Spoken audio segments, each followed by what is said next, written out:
ഇയാൾ ഇവിടേക്ക് വന്നത്? ആൻറ്റി ഇപ്പൊ എത്തും. ആ രഹസ്യം എന്തായാലും എങ്ങനെയും കണ്ടുപിടിക്കണം.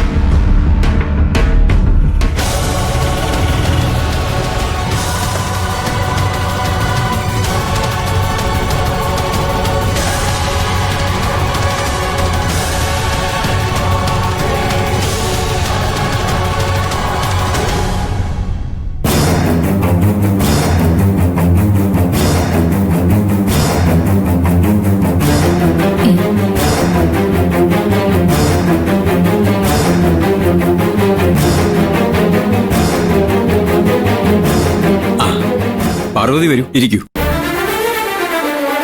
ഐ ആം സോറി പാർവതി, വീട്ടിൽ ഇങ്ങനത്തെ പ്രശ്നങ്ങളൊക്കെ ഉണ്ടെന്ന് ഞാൻ പ്രതീക്ഷിച്ചില്ല.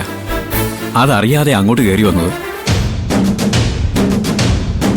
സാരമില്ല, ഡീറ്റെയിൽസ് ഒന്നും ആ ശിവാനിയോട് പറഞ്ഞില്ലല്ലോ. അതെന്തായാലും ഭാഗ്യമായി.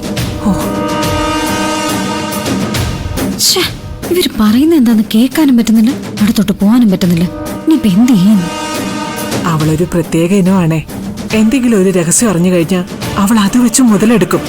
അതാ എന്റെ ഒരു പേടി. എങ്ങനെയും ഒരു പറയുന്നൊന്ന് മനസ്സിലാക്കണമല്ലോ. എന്താ വഴി?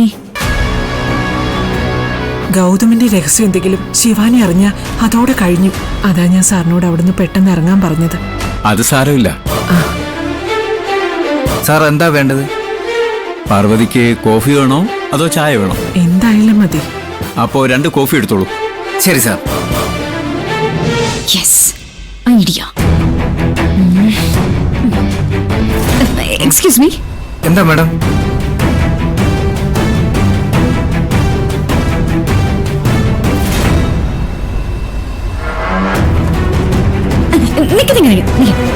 ഒരു മിനിറ്റ്.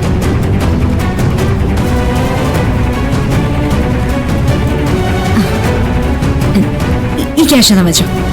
ഒരു കുഴപ്പം ഉണ്ടാവില്ല. ഇത് വെച്ചോ, എന്നിട്ട് ഞാൻ പറഞ്ഞോളൊന്ന് ചെയ്താൽ മതി. ശരി മാഡം, ഞാൻ ഇപ്പൊ വരാം. ആ